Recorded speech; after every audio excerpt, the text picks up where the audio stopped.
Bien, iglesia, mientras se van acomodando, pueden ir sacando sus cuadernos, sus lapiceras, todo lo que han traído para anotar. Bendecimos el nombre del Señor, amén. En esta noche vamos a hablar acerca del infierno. ¿De qué vamos a hablar? Ay, pero pastora, estábamos en el tercer cielo recién y ahora nos va. Bueno, pero hay algo que también se tiene que conocer. Hay dudas que tenemos que sacarnos también como creyentes, como hijos de Dios. Y si bien en la Biblia encontramos muchísimos, pero muchísimos capítulos que hablan acerca del infierno, acerca del Seol, y Cristo mismo habló acerca de eso, vamos a dar un breve repaso. No vamos a ahondar mucho en este tema, no vamos a profundizar mucho, pero sí vamos a tocar algunas preguntas, algunos puntos que en común tenemos todos. Amén. Bueno, describimos al infierno, seguimos en esto que es la escuela de liberación y sanidad espiritual. Amén. En esto que es el infierno, según nosotros los cristianos sabemos describirlo como el lugar, ¿no es cierto?, el lugar físico donde después de la muerte, aquellos que pecaron, aquellos que no reconocieron a Cristo, aquellos que son impíos, como dice la palabra, aquellos que no se arrepintieron, van a estar sufriendo eternamente, ¿sí? Cuando uno habla del infierno, habla de ese lugar donde las almas pecadoras van a estar siendo torturadas constantemente, su alma va a estar siendo torturada eternamente. Pero ¿sabe qué? Hablaba con el pastor en estos días y le decía que también últimamente es como que se ha puesto medio de moda que decir y hablar sobre el infierno no solamente se lo enfoca en un lugar físico, sino que se lo lleva a un estado. ¿Cómo se lo lleva? A un estado. ¿Cómo a un estado, pastora? Y sí, ¿no escuchó a esa gente que a veces dice, uy, lo que yo estoy viviendo parece un infierno? Debe estar bastante mal para que lo pueda declarar uno eso, ¿verdad? Debe estar en una situación bastante fea. Pero últimamente se lo considera no solo un lugar, sino como un estado, podríamos decirle, anímico o emocional o almático. Un estado, en una condición en la que la persona a veces se encuentra, pasa diferentes cosas en su vida y dice al final, parece que estoy viviendo un infierno. Hay muchísimas citas bíblicas que encontramos, pero simplemente vamos a leer dos que están puestas acá. Después, el que me lo pide, yo le paso todos los datos. Ponga, señorita, más. Dice Mateo 5:29. Si tu ojo derecho te es ocasión de pecar, arráncalo y échalo de ti, porque te es mejor que se pierda uno de tus miembros y no que todo tu cuerpo sea arrojado al infierno. Y Apocalipsis 19:20 dice, y la bestia fue apresada y con ella el falso profeta que hacía señales en su presencia, con las cuales engañaba a los que habían recibido la marca de la bestia y a los que adoraban su imagen. Los dos fueron arrojados vivos al lago de fuego que arde. Amén. Muchas desde Apocalipsis, también en el Antiguo Testamento, en el libro de Isaías, en el libro de Proverbios, en Mateo también, se habla bastante de lo que es el infierno, de lo que es el lago de azufre, de lo que es esto, lugar donde uno cuando lo habla o lo piensa dice ahí no solamente va a estar Satanás, no solamente va a estar la bestia, el falso profeta, sino que también van a estar los que pecaron, ¿sí? Uno cuando habla de esto se refiere también a esto. Pero ¿qué hay con el infierno y con Dios? Conocemos que Dios es amor. ¿Cómo es Dios? Amor. ¿Y por qué Dios, que es amor y que se rige en amor y que su característica principal es amor, es misericordioso y todo lo que hace tiene que ver con el amor, va a crear el infierno y va a querer que gente vaya a ser torturada, o almas, mejor dicho, vayan a ser torturadas ahí? ¿Vieron que es medio contradictorio si uno se pone a pensar esto? O muchas veces nos puede llegar a pasar de que en algún momento de nuestra vida nos vamos a encontrar con alguien que queremos evangelizar o queremos hablarle de Cristo y nos pregunta, ¿y el infierno qué? Pero tu Dios no es tanto amor, ¿por qué está el infierno? ¿Verdad? Pero ya lo vamos a poder responder. En la Biblia encontramos esta cita bíblica que dice, Dios es amor. Si no me equivoco, primera de Juan. Porque el creador del amor y todas sus acciones son dirigidas y se manifiestan en amor. Nuestro Dios, el Dios que nos creó, es amor.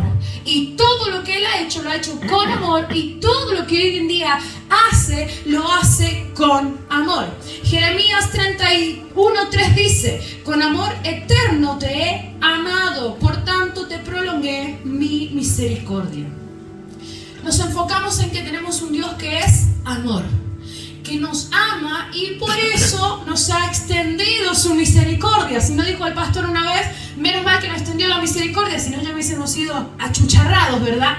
Pero Dios, que es amor, Él no se goza, pero para nada, no se alegra, pero para nada en que las almas se pierdan. Él no es feliz viendo que almas se están yendo al infierno. Él no va a ser feliz el día del juicio teniendo que decir: tú te vas para el lago, tú te vas para el infierno y tú entras al reino de mi hijo. ¿Me entiende usted? Dios no es feliz haciendo eso. La Biblia en Ezequiel 33:11 dice: vivo yo, dice Jehová el Señor, que no quiero la muerte del impío, sino que se vuelva el impío de su camino y que viva. ¿Qué dice? Yo no quiero que el impío se muera. Yo quiero que el impío viva, se vuelva de su camino, se arrepienta y viva. En otras palabras, yo no quiero que el impío se vaya al infierno. Yo no quiero viviendo en el reino de los cielos, alegrándose, gozándose, dándole la gloria a mi hijo. ¿Sabe qué? Le voy a dar una noticia que probablemente a usted no le gusta, pero el hermanito chicle que usted no aguanta, el vecino chismoso que usted no aguanta, a ese Dios lo quiere salvo, a ese Dios lo quiere en el reino de los cielos. No lo mande usted al infierno, mándelo al cielo a alabar al Señor. Ay, ay, ay, ay, tienes que aprender que Dios quiere que todos sean salvos. Porque a veces mandamos a la gente al infierno. No, pastora, ¿cómo vamos a mandar eso? Pero que la mano de Dios te caiga. Ascuas de fuego se junten sobre su cabeza. Y oramos así, ¿viste? Medio como que, no, sí, Señor, nos toca. No, el Señor nos quiere salvos. Amén. Éramos impíos, éramos pecadores, estábamos perdidos, seguimos siendo pecadores. Estábamos perdidos, muertos en los delitos y pecados. Mas vino la salvación a nosotros. Amén. Y tenemos que cuidarla. ¿Qué tenemos que hacer? Cuidarla. Para que el día marcado, el día en que Cristo venga, nos vayamos con Él. ¿Cuántos dicen amén? Amén. Bendito es el Señor. Mira que tenés algo que decir: el Señor ama y quiere que el impío viva. Así que tenemos que involucrar, añadir a nuestras oraciones lo mismo que Dios desea. Amén. ¿Cuántos de ustedes quieren saber orar con eficacia? ¿Quieren orar bien? ¿Quieren orar y obtener respuesta?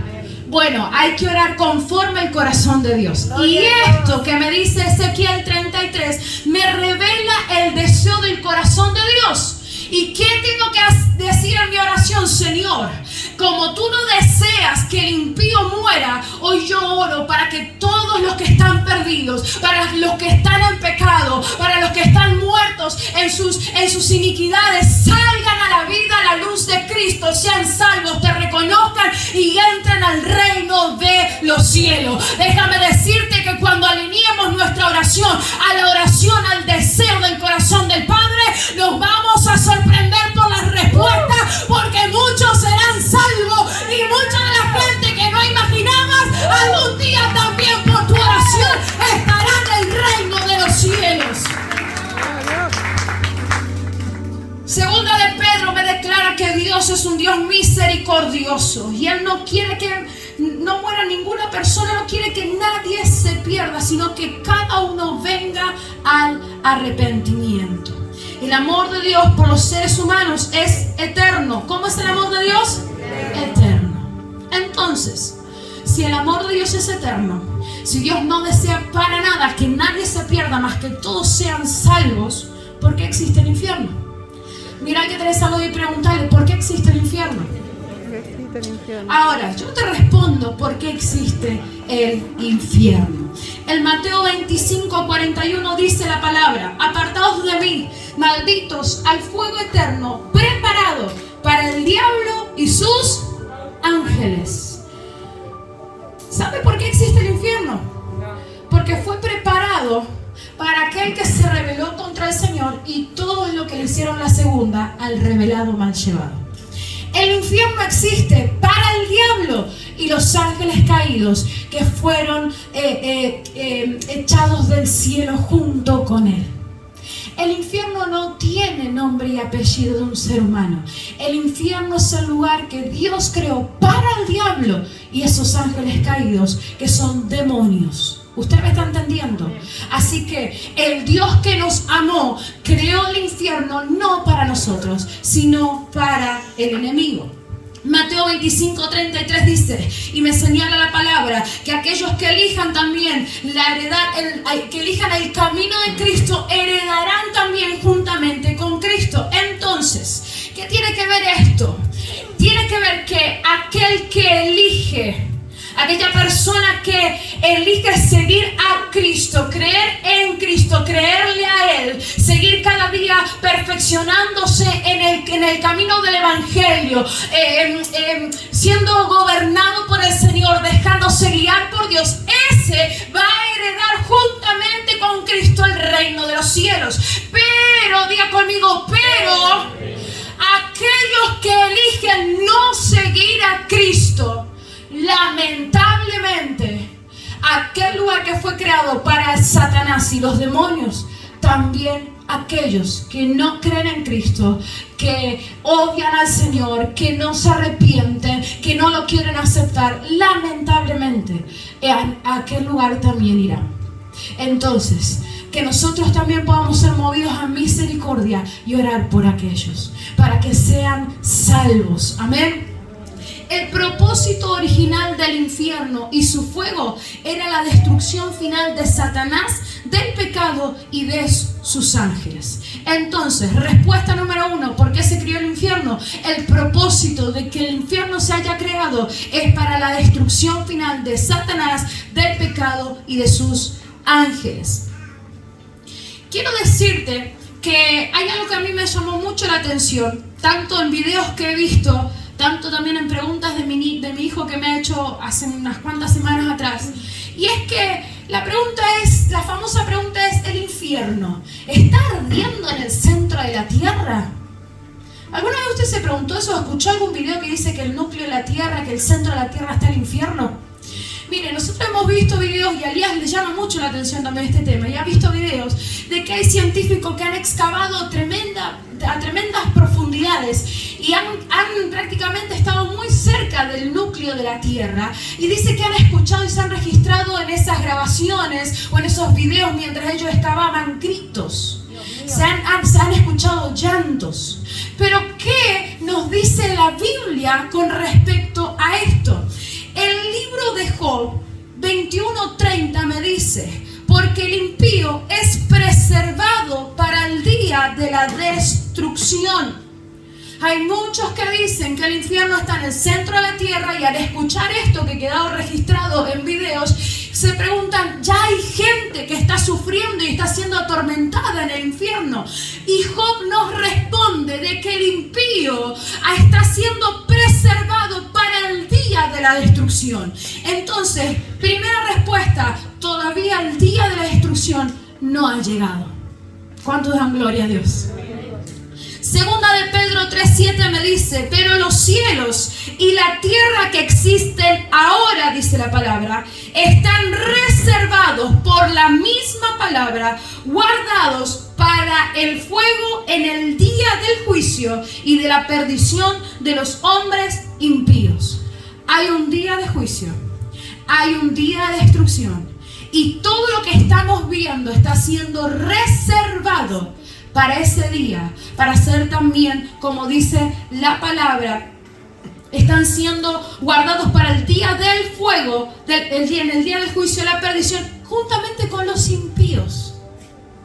Entonces, ¿qué me quiere decir, pastor? ¿Está el infierno? ¿No está el infierno? ¿Está ardiendo? Ciérrame la idea. El infierno no está ardiendo. El infierno y aún los impíos, como me dice la palabra, hay algo que está siendo reservado para un día X, el día de la destrucción, el día del juicio final, como se dice, hasta inclusive como hay también películas, ¿verdad?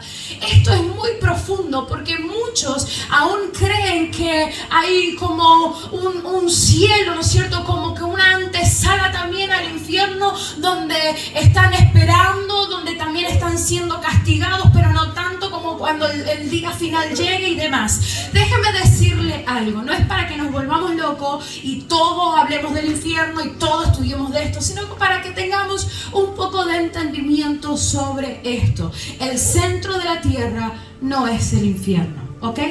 Se han escuchado cosas así, tanto abajo en la tierra, arriba en la tierra, en los cielos, se han escuchado cosas. Entonces, según el libro de Apocalipsis, ¿dónde está ubicado el infierno? Te lo voy a leer rapidito.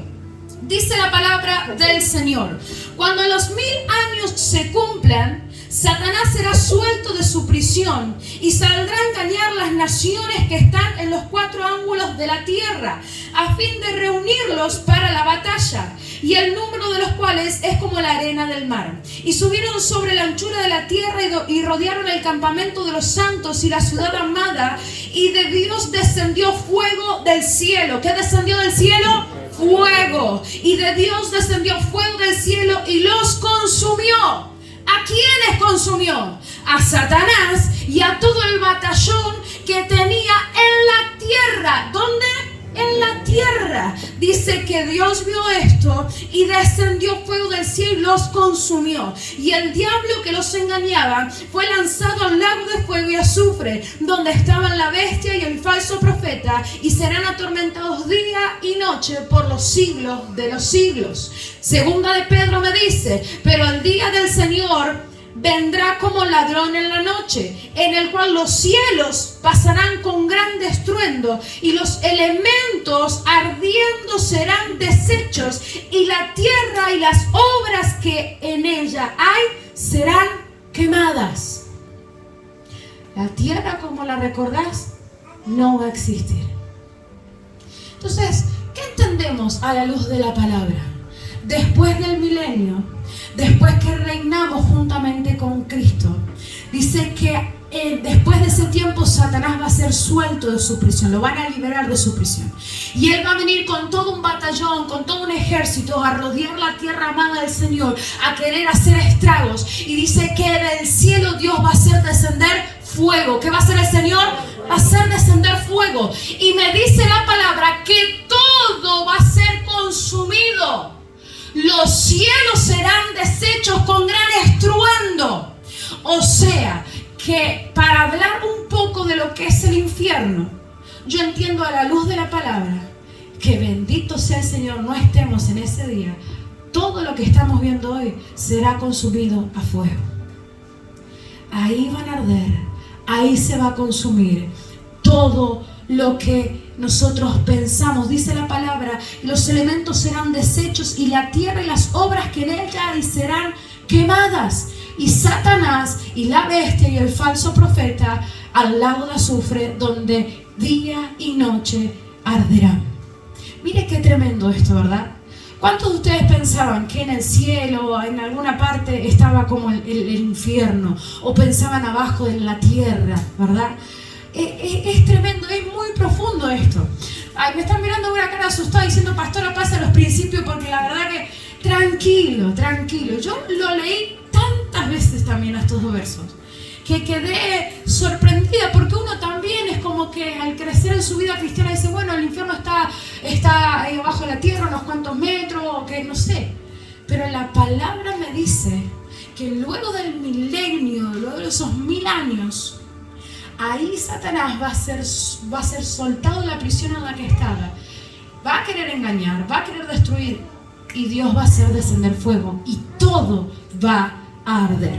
Pero bendito sea el Señor que no vamos a estar en ese día. ¿Amén? Pregunta, para ya avanzar. Les hago a ustedes y ustedes me dicen sí o no. ¿Satanás es el encargado, el administrador del infierno? No. No. ¿Quién apuesta? ¿Quién más? No. No tengan miedo. ¿Alguien dice que sí? ¿Se lo van a tirar a él? Hay alguien que dice que sí. ¿Sabe qué? Satanás no es ni el jefe, ni el encargado, ni el administrador, ni el socio del infierno. Dios es el creador, el que lo administra y el que ya dijo quién va a ir a ese lugar. Porque si fuese Satanás sería tan vivo que dice, bueno, van todos ustedes y yo me libero de todo el sufrimiento. Pero él como primero es ese el lugar que le espera. Amén. Vamos a pasar a la autoridad espiritual, porque se nos ha dado una autoridad sobre todo esto que les vengo hablando. Cristo, nuestro amado Señor, nos ha dado autoridad espiritual sobre el enemigo, sobre Satanás, sobre los demonios. Salmo 107, verso 2 dice, díganlo a los redimidos de Jehová, los que ha redimido del poder del enemigo. ¿Cuántos fuimos redimidos de ese poder? Amén. Somos libres de las garras del enemigo. Somos libres. Cristo nos hizo libres de esas ataduras, del engaño y del mismo infierno. Y si Cristo nos hizo libres de todo eso, hoy nosotros juntamente con Él tenemos un poder y tenemos autoridad que nos ha delegado para romper, para quebrar, para destruir todo lo que del mismo infierno quiera levantarse a mentirte, a querer atarte nuevamente, a querer engañarte nuevamente. Hay algo que tienes que declarar en esta noche, es: yo tengo autoridad en el nombre de Jesús. Él me hizo libre y libre seré. Amén y amén. Dan un aplauso al que vive y al que reina. Porque este tema no es para que tengas miedo y todo lo que venimos hablando de los demonios y demás. Es para que te enfoques y veas también lo bueno que ha sido Dios, de dónde te ha librado, de dónde te ha sacado y sobre qué te ha puesto. ¿Usted me entiende? Dios nos puso sobre. Amén. Debemos ser conscientes que mientras estemos en este mundo, estaremos luchando contra fuerzas adversas de maldad que operan en los aires. Si alguna vez te preguntaste cuándo se te iba a terminar la lucha, mientras tenga vida en esta tierra, seguirás luchando. Seguirán las batallas, seguirán los altibajos, pero tenemos que ser conscientes de eso y decir: sobre esto Dios me puso. Esto a mí no me va a vencer y no le voy a abrir la puerta al enemigo para que me venza. Amén. Alguien una vez le preguntó a un general inglés que fue muy conocido por tantas victorias en el campo de batalla y le dijo: general, en una guerra entre dos ejércitos, ¿cuál tiene la opción de ganar? ¿Cuál es el primero que puede salir? ¿Qué característica tiene aquel que puede salir victorioso? Aquel que puede ganar primero. ¿Sabe lo que el general le respondió? Aquel que avanza es el primero que tiene la opción de ganar.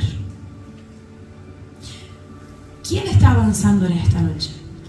En nuestro matrimonio, en nuestra casa, con nuestros hijos, en nuestra economía. ¿Quién está avanzando? ¿Satanás, sus planes o tú como hijo de Dios? Si quieres ganar una batalla, si quieres ganar la lucha que estás haciendo, el primero en avanzar tienes que ser tú.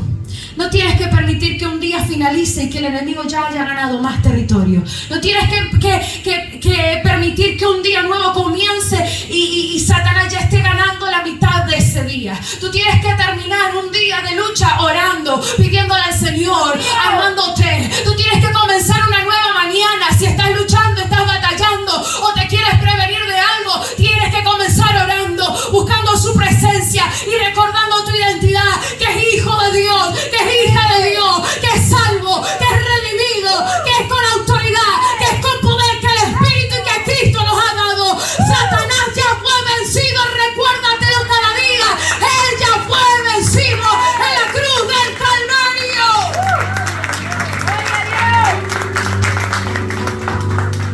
¿Quién tiene la opción de ganar primero? El general respondió: el que avanza. Muchos de nosotros no sabemos y no entendemos la manera de entrar y de comenzar a hacer guerra espiritual. Hemos escuchado muchas veces que nos han enseñado y nos han aconsejado, inclusive nosotros hemos aconsejado de que Hay oraciones en tu vida que tienen que cambiar, tienen que ser más violentas y tenés que comenzar a hacer una guerra espiritual.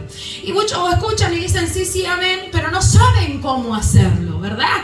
Hemos estado todos en ese punto en que cuando escuchamos ese consejo no sabemos a veces cómo avanzar. ¿Sabe por qué no lo sabemos? Porque desconocemos la autoridad que nos fue delegada y no sabemos usar las armas que Cristo nos dio, que están a nuestra disposición. El no saber y el no conocer, el no saber qué se nos fue dado y el no saber cómo usar lo que se nos fue dado, no nos permite llegar a batallar una guerra espiritual en oración, en ayuno y demás cosas.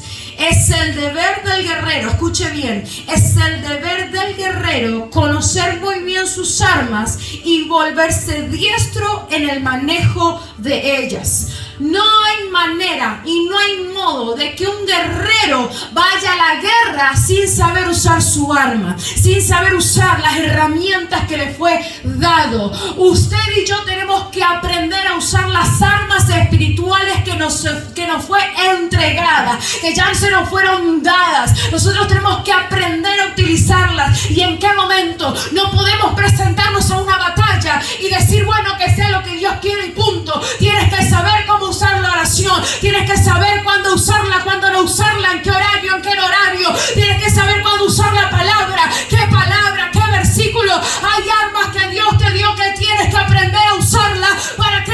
Para que avances y ganes y los planes del enemigo sean abortados. Alguien tuvo que decir amén a eso. Bendito sea el Señor. Se nos ha entregado autoridad para vencer al enemigo. Principios para derrotar al enemigo y ser eficaces. Punto número 1. Comenzar a debilitar la fuerza del enemigo. El libro de Marcos dice: ninguno puede entrar en la casa de un hombre fuerte y saquear sus bienes sin antes no atarle. ¿Sabe lo que uno tiene que comenzar a hacer? Que lo hablamos en clases pasadas. Comenzar a atar y a debilitar al enemigo. ¿Qué pasa cuando el enemigo quiere entrar en nuestra vida y comienza a sacarnos cosas? Comienza a sacarnos el bienestar, comienza a robar y a hurtar nuestra paz, nuestra bendición, nuestro gozo, nuestra alegría, nuestra buena relación en el matrimonio, con los hijos. ¿Qué pasa? Él comienza a trazar estrategias para debilitarnos y distraernos y descuidar esa área que tomó, esa área que está robando, que está sacando, la cual está él hurtando. Resulta que él nos está atando y nos está seduciendo con diferentes cosas que nos llevan a descuidar, por ejemplo, el matrimonio, o a descuidar nuestra economía o nuestra relación con nuestros hijos. Nosotros, que se nos ha dado poder y autoridad, tenemos que ser más astutos que él, también lo dijo Cristo, y comenzar a atar a aquel enemigo que se ha levantado en nuestra contra para robarlo. Entonces nosotros tenemos que atarlo. ¿Cómo? Con las herramientas, con el poder, con la autoridad que el Señor nos dio. Una de las maneras de atar al enemigo es recordar, iglesia, que Cristo Jesús ya lo venció en la cruz del Calvario. Él no tiene fuerza, Él no tiene poder a menos que tú se lo des, a menos que tú le digas, bueno, llévatelo. Él no tiene autoridad, Él no tiene arte ni parte. Lo que tienes que ver tú con lo que Cristo te dio y con lo que tú eres. Tienes que recordar que Satanás vencido está y que a ti se te dio la autoridad. Arrebátale tu casa, arrebátale tu familia, arrebátale tus hijos, quítale tu economía. Bendito es el Señor. Satanás sabe muy bien que cualquier persona que comience a utilizar las herramientas, los principios espirituales que el Señor nos ha dado, que Cristo nos ha delegado y que la palabra nos dice, cualquiera que comienza a poner todo esto en práctica, lo va a vencer. O lo va a revencer, porque ya está vencido. Entonces hay cosas en tu vida que Él tiene que ser vencido. Amén. La muerte de Jesús fue la derrota total sobre el enemigo. Por eso, cuando queramos atar al enemigo, debemos hacerlo en el nombre de Jesús. porque él sabe que fue Jesús quien lo ató, lo derrotó y lo venció. ¿Cuántos dicen amén? Amén. Cuando tú te presentes en una guerra, en una batalla espiritual, es en el nombre de Jesús que tienes que hacerlo. Cuando tú dices, yo en el nombre de Jesús ato, reprendo y echo fuera todo ataque del enemigo, todo aquello que se levantó en mi contra, en el nombre de Jesús ya comienza a suceder una liberación, ya comienza a retroceder, porque ese es el nombre, sobre todo nombre, que él sabe que lo venció, al cual no le puede resistir y con el cual no se puede quedar ahí. Déjeme decirle que cuando usted quiera arrebatar lo que hace un rato nombramos, hágalo en el nombre de Jesús, y eso usted lo habilita y le garantiza la victoria. Alguien tuvo que decir amén. Punto número 2. Tenemos que cancelar argumentos.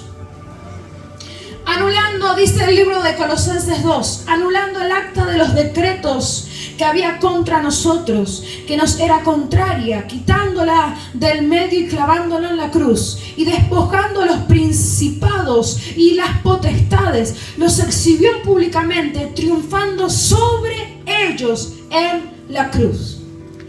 Todos los argumentos que fueron levantados por palabras, por pensamientos o acciones, ya fueron anulados y destruidos en la cruz del Calvario. ¿Sabe qué va a pasar en una batalla, en una lucha espiritual? Van a salir argumentos en tu contra. Van a salir palabras, decretos, acciones que el enemigo va a utilizar para vencerte. Pero ¿qué me acaba de decir la palabra? Que todo esto, toda acta de decretos que había en contra de nosotros y que inclusive era contraria, quitándola del medio y clavándola en la cruz, despojando a los principados y a las potestades, dice la palabra, los exhibió públicamente, triunfando sobre ellos en la cruz. ¿Sabe que entiendo que todo decreto diabólico en tu contra y en mi contra ya quedó inoperante cuando fue clavado nuestro Salvador en la cruz del Calvario? No le des lugar a los argumentos del infierno que se levantan en tu contra, porque no tienen validez. Ya no eres un inadaptado, ya no eres un inútil, ya no eres una cualquiera, ya no eres un perdedor. Eso quedó inoperante en el nombre de Jesús en la cruz del Calvario. Alguien tiene que reaccionar en esta noche y decretar: yo no soy lo que fueron mis padres, yo no seré ni haré lo que ellos hicieron mal. Yo no seré un borracho, una borracha. A mí no me tilden de mal, de mala, de abandonador, de traicionero. Eso conmigo no va. Yo no voy a ser así, ni lo seré, porque eso quedó anulado. No le des lugar. Tienes que ganar esta batalla, tienes que vencer. Tienes a Cristo de tu lado, tienes el poder del Espíritu Santo de tu lado, tienes el ejército celestial respaldándote. No dejes que el enemigo gane territorio. Avanza, avanza, avanza y conquista lo que ya te fue entregado. Tercero, nunca olvides aplicar la sangre de Jesús. Apocalipsis 12 dice: y ellos le han vencido por medio de la sangre del Cordero y de la palabra del testimonio de ellos, y menospreciaron su vida hasta la muerte. La sangre de Cristo es algo que los demonios no pueden resistir. Nosotros tenemos que aplicarla a diario. Tenemos que aplicar la sangre de Cristo sobre nuestra vida, sobre nuestro matrimonio, sobre nuestros hijos, sobre aún nuestros bienes, sobre nuestros seres queridos. Y tenemos que declarar que en el nombre de Jesús todo eso es cubierto por la sangre de Cristo. Y cuando el adversario quiera venir a tocar, no va a poder y va a tener que huir. Al hacerlo, esto es como que proféticamente, ¿verdad? Esto como que te lo tienes que imaginar, levanta como un cerco de protección sobre tu vida, alrededor de tu vida, alrededor de tus hijos. En el mundo espiritual es como un cerco, como un vallado de protección, y el enemigo no lo puede atravesar. No es suficiente creer y pensarlo, necesitamos confiar. confesarlo. Muchos de nosotros lloramos mentalmente y en nuestros pensamientos decimos, con la sangre de Cristo me cubro. En nuestro pensamiento, pero necesitamos confesarlo, necesitamos declararlo, decirlo. Le pones la mano a tu hijo y decís, te cubro con la sangre de Cristo. Tu entrada y tu salida a esta casa será bendita y será protegida. Con tu esposo, con tu matrimonio, tus bienes, cubrirlos con la sangre de Cristo, y eso levanta una protección espiritual tremenda. Si confesamos con fe, de inmediato la atmósfera y las circunstancias comienzan a cambiar. Los cielos se despejan y el infierno retrocede. Alguien tiene que comenzar a declarar: mi vida, mi casa, mis hijos, lo mío está cubierto con la sangre de Cristo. En los cielos se abren y el infierno retrocede. Ponete de pie en esta noche, ponete de pie y decilo. Oh Padre, en el nombre de Jesús, en el nombre de Jesús, las luchas que he venido atravesando, en el nombre de Jesús, hoy me declaro ganador y ganadora.